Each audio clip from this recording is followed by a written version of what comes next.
தமிழ்நாட்டில் இருக்கக்கூடிய 40% ஒன்றுபட்ட தெலுங்கு மொழி பேசுகின்ற மக்களுக்கான ஒரு மொழி சார்ந்த அரசியலை முன்னெடுப்போம். எத்தகைய சாதிகள் இருந்தாலும் சாதி களையப்பட வேண்டும், மொழி என்பது காக்கப்பட வேண்டும். அந்த வகை மொழி சார்ந்த ஒரு மொழியின மக்களின் மீது வன்மத்தை பொழிவது, கேலி கிண்டல் செய்வது, ராரா ஒஸ்தா வரா இப்படி இப்படின்னு அவர் பல்வேறு பேட்டிகளை பார்த்தீங்கன்னா இது எவ்வளவு பெரிய ஒரு கீழ்த்தரமான போக்கு. திராவிட அரசியலை விமர்சனம் செய்யறதை விட்டுட்டு ஒரு மொழி சார்ந்த தெலுங்கு மக்கள் மீது அவர் வன்மத்தை தொடர்ச்சியாக பேசுவது என்பது இது கண்டிக்கத்தக்கது.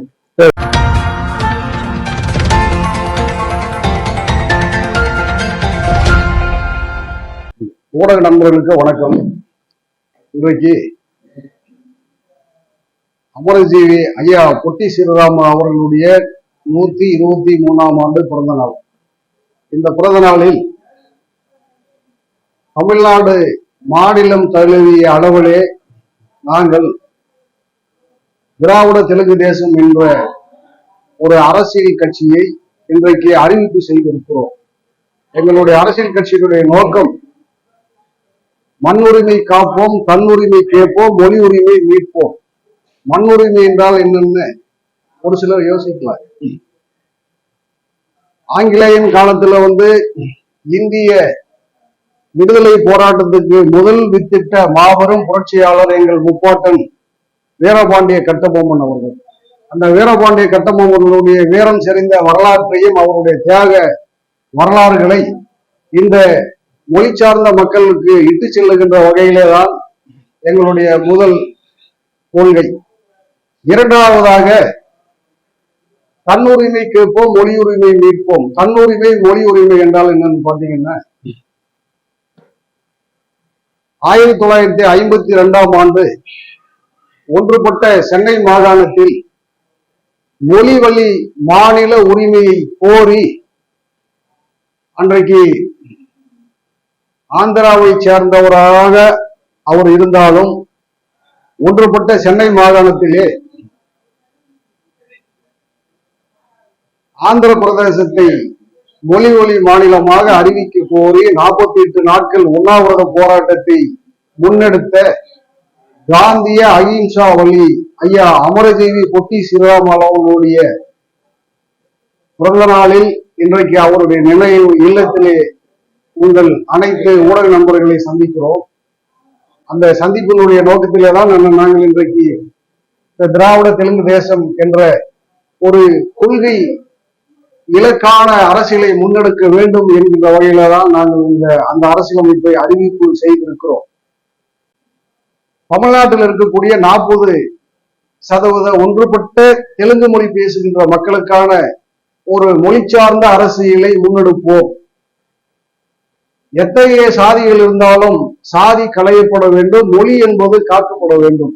அந்த வகையிலே தான் தமிழகத்தில் இருக்கக்கூடிய ஒன்றுபட்ட தெலுங்கு மக்களுக்கான ஒரு அரசியலை முன்னெடுக்கிறோம். இன்றைக்கு தமிழகத்தில் இருக்கக்கூடிய நவீன தமிழ் தேசிய கலைப்புவாதிகள் சீமான் போன்றவர்கள் தொடர்ச்சியாக ஒரு 10 ஆண்டுகளாக வந்தேரி வடுகர்கள், வந்தேரி தெலுங்கர்கள் என்று ஒரு மொழி சார்ந்த மக்கள் மீது ஒரு வன்மத்தை பொழிகிறார்கள். ஒரு அரசியல் விமர்சனம் என்பது ஜனநாயகம். அது எத்தகைய அரசியல் விமர்சனமாக இருந்தாலும் அதை வரவேற்பது என்பது ஜனநாயகம். ஒரு அரசியல் விமர்சனம் என்றால் இன்றைக்கு தமிழ்நாட்டில் இருக்கக்கூடிய திராவிட அரசியல் இயக்கங்கள் மீது அவர் விமர்சனம் செய்யட்டும், அது நியாயம். ஆனால் மொழி சார்ந்த ஒரு மொழியின மக்களின் மீது வன்மத்தை பொழிவது, கேலி கிண்டல் செய்வது, ராரா ஒஸ்தா வரா இப்படி இப்படின்னு அவர் பல்வேறு பேட்டிகளை பார்த்தீங்கன்னா இது எவ்வளவு பெரிய ஒரு கீழ்த்தரமான போக்கு. அந்த வகையில தான் எங்களுடைய மொழி சார்ந்த மக்களுக்கு ஒரு அச்சுறுத்தல் ஏற்படுகின்ற ஒரு கால சூழல் எதிர்காலத்திலே நிலவும். அந்த வகையிலே தான் இந்த மக்களை காத்திட வேண்டுகின்ற நோக்கத்திலே தான் இந்த அரசியலமைப்பு. அது மட்டுமல்ல, எங்களுக்கு இன்றைக்கு தமிழகத்தில் இருக்கக்கூடிய ஒன்றுபட்ட மக்களுக்கான உரிமைகளும் முன்னெடுத்தவர்கள் தான் எங்களுடைய இனத்தினுடைய வரலாற்று தலைவர்கள். இஸ்லாமிய மன்னிக்க வேண்டும், அன்றைக்கு இருக்கக்கூடிய சுல்தான்களுடைய மன்னர்களுடைய படையெடுப்பினால் இன்றைக்கு அந்த சிதைந்து போன தமிழ் வரலாறுகளையும் தமிழ் கலாச்சாரங்களையும் ஒரு மீட்டெடுத்த மாபெரும் ஒரு அரசுதான் விஜயநகர பேரரசு. அந்த 13ஆம் ஆண்டுக்கு பிறகு விஜயநகர ஆட்சி வந்து தமிழகத்திலே ஏறத்தாழ 300 ஆண்டுகளுக்கு மேற்பட்ட தமிழ்நாட்டிலே ஆட்சி செய்தார்கள்.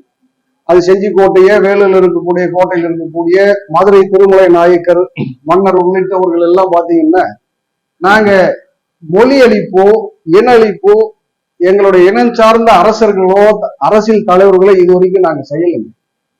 இன்னைக்கு விஜயநகர பேரரசு தமிழ்நாட்டுல வந்து ஆட்சி செஞ்சாங்க. என்ன தவறுகள் ஏற்பட்டது? இங்க ஏதாவது தமிழ்நாட்டுல இன அழிப்பு அந்த மன்னர்கள் செஞ்சாங்களா? இல்ல தமிழ்நாட்டில் இருக்கக்கூடிய நெற்களஞ்சியமோ இல்ல வந்து நீங்க குறிப்பிடக்கூடியதே கடந்த கால வரலாறுகள் சொல்றீங்க. இன்னைக்கு வந்து திராவிட தெலுங்கு தேசம் கட்சி உருவாக்கப்பட வேண்டிய அவசியம் என்ன வந்து நினைக்கிறேன். ஏன்னா ஏற்கனவே திராவிட கட்சிகள் அதிமுகவா இருந்தாலும் திமுகவா இருந்தாலும் அதில் ஒரு குறிப்பிடத்தக்க சதவீதத்தை தாய்மொழியாக தெலுங்கை கொண்டவர்கள் இருக்கிறார்கள், அமைச்சர்களாகவும் இருக்கிறார்கள். அப்படி இருக்கும்போது அவர்களால் திராவிட கட்சிகளால் மீட்கப்படாத ஒரு உரிமையை நீங்க எதை மீட்க முடியும்னு நினைக்கிறீங்க? தமிழ்நாட்டுல வந்து எத்தகைய திராவிட கட்சிகளாக இருந்தாலும் மொழி உரிமை பேசுகின்ற திராவிட கட்சிகள் ஏதாவது இருக்கா சொல்லுங்க? இல்லைங்க. ஒன்றுபட்ட மக்களுக்கான உரிமை பேசுகின்ற அரசியல் தான் திராவிட அரசியல் ஐடியாலஜி. ஆனா இன்னைக்கு என்ன வருதுங்க? எதிர்வினை தாக்குதல். தமிழ் தேசியம், ஐயா பெருஞ்சித்தனாருடைய தமிழ் தேசியம் என்பது வந்து பாத்தீங்கன்னா ஒரு ஆரோக்கியமான தமிழ் தேசியம். அதற்கு பிறகு உலக தமிழர் பேரமைப்பினுடைய தலைவர் ஐயா பழனிவேல் அவர்கள் முன்னெடுத்த தமிழ் தேசியம் என்பது தமிழ்நாட்டில் இருக்கக்கூடிய பிறமொழி பேசுகின்ற மக்களை கொள்கை சார்ந்த ஒரு அணியிலே அரவணைத்து செல்லுகின்ற தமிழ் தேசியம். ஆனா இன்றைக்கு இருக்கக்கூடிய கலைப்பு தமிழ் தேசியம் என்னன்னு பாத்தீங்கன்னா நாம் தமிழர் தமிழ் தேசியம். இந்த நாம் தமிழர் தமிழ் தேசியம் இன்னைக்கு எதை ஐடியாலஜியை முன்னெடுக்கிறாங்க? நீங்க கட்டணீங்க தமிழ்நாட்டுக்குள்ள வந்து தமிழ் மக்களை வந்து ஒரு அரசியல் அணி திரட்டுங்க, அரசியல் அதிகாரத்தை பெறுங்க. இதுக்கு யாரும் நாங்க குறுக்கிடுகளா இல்லையே. உங்களுக்கு இன்னொரு திராவிட அரசியல் கட்சிகள் குறுக்கிடுகளா இருக்கலாம். அரசியல் கட்சிகள் என்ன பாத்தீங்கன்னா திராவிட அரசியல் கட்சிகள் மேல வந்து அவர் விமர்சனம் சொல்லிட்டோம், அது அரசியல் மரபுங்க. ஆனா நீங்க வந்து திராவிட அரசியலை விமர்சனம் செய்யறதை விட்டுட்டு ஒரு மொழி சார்ந்த தெலுங்கு மக்கள் மீது வந்து அவர் வந்து வன்மத்தை வந்து தொடர்ச்சியாக பேசுவது என்பது இது கண்டிக்கத்தக்கது. சீமான் அவருடைய மனைவி தெலுங்கை தாய்மொழியாக கொண்டவர் அப்படின்ற செய்தி உங்களுக்கு தெரியுமா? ஆமாங்க. அப்படி இருக்கும்போது அவர் தெலுங்கு மக்களை எதிர்த்து பேசுவதற்கான காரணம் என்னவாக இருக்கும்? அது அவர்கிட்ட தாங்க பேசும். சீமானுடைய ஐடியாலஜி வந்து தெலுங்குகளுக்கு எதிராக பேசுகின்ற ஐடியாலஜி என்னன்றதுன்னு பாத்தீங்கன்னா நீங்க அவர்கிட்ட கேளுங்க. ஆனா எங்களுக்கான அது வந்து எதிர்வினை ஆற்றுவது என்பது வந்து சீமான் கண்டிப்பா இதுடன் வந்து அவருடைய சிந்தனை போக்கை மாற்றிக்கொள்வது என்பதுதாங்க ஜனநாயகத்துக்கு ஆரோக்கியமா இருக்கும். தமிழனா மேலும் மேலும் பாத்தீங்கன்னா வந்து இங்க வந்து மொழி சார்ந்த கிளர்ச்சிகள் ஏற்பட்டா இங்க சிறுபான்மை பெரும்பான்மை யாருன்றதெல்லாம் வந்து எதிர்காலத்துலதான் தீர்மானிக்கும். நாங்க வந்து மத்திய அரசுக்கு இதன் வாயிலாக கோரிக்கை வைக்கிறோம். சாதி ரீதியான இடஒதுக்கீடு அவசியம் தேவை. சாதி ரீதியான கணக்கெடுப்பு அவசியம் நடத்தப்படும். சாதி ரீதியான கணக்கெடுப்பு நடக்கும்போது இங்க வந்து தமிழர்கள் யாரு, ஊருக்குடி தமிழர்கள் யாரு, புறமொழியாளர்கள் யாரு என்னன்றதெல்லாம் அன்னைக்கு வந்து வெளியே வரும் இல்லைங்களா?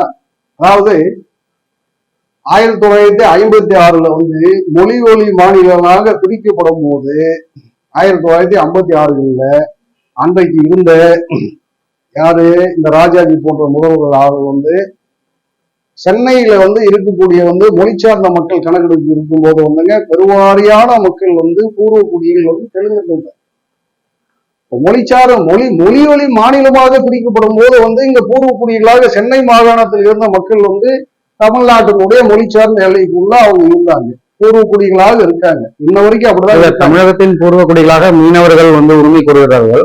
இரண்டாவது பாத்தீங்கன்னா திராவிட மக்கள், அதாவது தாழ்த்தப்பட்ட மக்கள் வந்து இது எங்களுடைய பூமி அப்படின்ற உரிமை கோருகிறார்கள். இதனோட நீங்களும் உங்களுடைய கோரிக்கை முன்வைக்கிறீங்க. பாத்தீங்கன்னா தெலுங்கு மொழியிலே வந்துங்க முற்பட்டவர்கள் பிற்பட்டவர்கள் தாழ்த்தப்பட்டவர்கள் எல்லோரும் தான் இருக்காங்க. அதனால் எல்லோருக்கும் நாங்க எத்தகைய மொழி சார்ந்த மக்களுடைய ஜனநாயகத்திற்கு நாங்கள் மாறானவர்கள் இல்லை.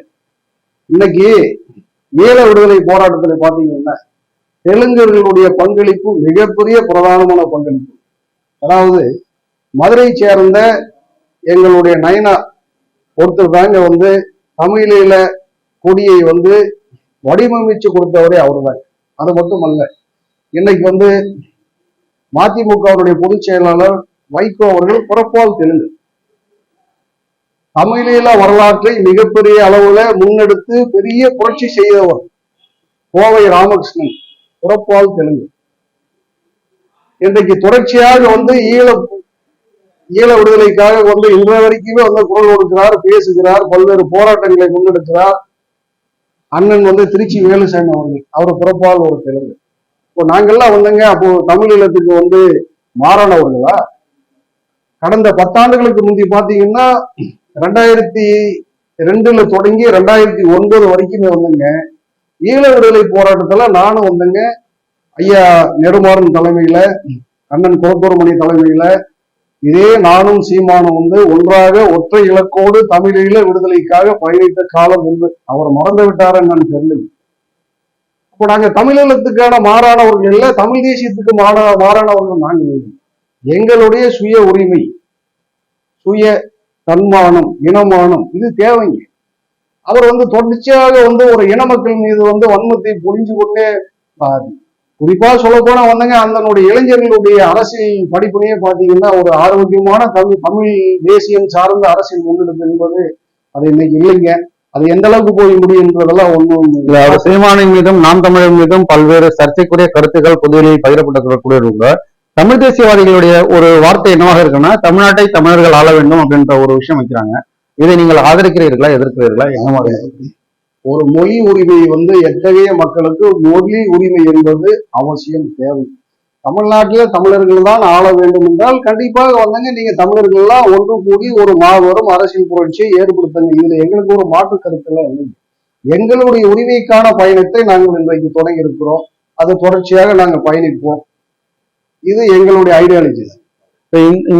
திராவிட தெலுங்கு தேசம் கட்சி வந்து தமிழ்நாட்டை பேஸ் பண்ணி மட்டும் பணிபுரியக்கூடியதா அல்லது தேசியம் சார்ந்து போவீங்களா? இந்த மாதிரியான திராவிட தெலுங்கு தேசம் வந்துங்க இன்றைக்கு அறிவிப்பு செய்திருக்கிறோம். இதனுடைய அடிப்படை கொள்கை நோக்கம் வந்து தமிழ்நாட்டில் இருக்கக்கூடிய ஒன்றுபட்ட தெலுங்கு மக்களை வந்து ஒரு கொடையின் கீழ் வந்து அணி திரட்டுவது என்பதுதான். அதற்கு பிறகு படிப்படியாக வந்து எங்க மொழி மக்கள் எங்க இருக்காங்களோ அதை நோக்கி வந்து எங்களுடைய கொள்கை பயணம் தொடரும். இது தெலுங்கு மக்களை ஒன்றிணைப்பது ஒரு வாக்கு அரசியலை உருவாக்குவதற்கான முயற்சி கூட பார்க்கலாமா? தெலுங்கு மக்களை ஒருங்கிணைப்பது வந்து வாக்கு அரசியலுக்காக மட்டும் இல்லைங்க. தெலுங்கு மக்களுடைய தன்மானம், இனமானம், சுய உரிமை, தன்னுரிமை அதற்கான அரசியல் அணி திரட்டு தாங்க திராவிட தெலுங்கு தேசம் கட்சி. தவிர வாக்கு அரசியலுக்காக மட்டுமே முன்னெடுக்கிற நோக்கம் இல்லை. சீமான் அவர்கள் தெலுங்கு மொழியினரை குறித்து தரக்குறைவாக பேசும்போதும் தாக்கும்போதும் மற்ற தொடர்புடைய அரசியல் தலைவர்களோ அல்லது மற்றவர்களோ எந்த ஒரு எதிர்வினை கருத்துக்களும் தெரிவிக்காமல் அமைதியாக கடந்து போவதை நீங்க வந்து பாக்குறீங்க. இதுதாங்க சீமான் வந்து ஒரு மொழி சார்ந்த மக்கள் மேல வந்து தொடர்ச்சியாக வந்து வன்மத்தை பேசும்போது மற்ற அரசியல் தலைவர்களோடு அதை வந்து கண்டுகொள்ளாத போறதுக்கு காரணம் என்னன்னு பாத்தீங்கன்னா அவங்களுக்கான அரசியல் உள்நோக்கம் சரியில்லை. நீங்க வந்து பூர்வ தமிழ் குடிகளாக இருக்கக்கூடிய அரசியல் தலைவர்கள் பேசாத இருக்கிறது கூட வந்துங்க அது ஒரு வகை. அவங்களுக்குள்ள உள்ளார்ந்த இனப்பற்று என்று கூட சொல்லலாங்க. ஆனா நீங்க பூர்வ குடி தெலுங்குகளாக இருக்கிறவங்க கூட வந்துங்க ஆனா இதுக்கு குரல் கொடுக்கலன்னா அப்ப தன் மானம் இழந்து, தன் சுயமரியாதை இழந்து, தன் உரிமை இழந்து வாழ்வது என்பது குடத்துக்கான சமம். அதனாலதாங்க வந்து தன் உரிமை கேட்போம், மண் உரிமை காப்போம், மொழி உரிமை மீட்போம் என்கின்ற இந்த 3 கொள்கையை முன்னெடுத்துதான் நாங்கள் இன்றைக்கு அரசியல் அமைப்பு இன்றைக்கு அறிவிப்பு செய்திருக்கிறோம். இந்த திராவிட தெலுங்கு தேசம் கட்சியினுடைய அடித்தளம் என்பது இன்றைக்கு நாங்கள் வந்து விதை போட்டிருக்கிறோம். இது தொடர்ச்சியாக அது முளைத்து பெரிய ஆவமரமாக வந்து கிளைத்து விருட்சமாக விரிவாக்கம் செய்வோம் என்பது இந்த நேரத்திலே நாங்கள் பதிவு செய்கிறோம். மிக நன்றி சார். முடிய ஆரம்பங்க திராவிட தெலுங்கு தேசம் கட்சியினுடைய தலைமை ஒருங்கிணைப்போம்.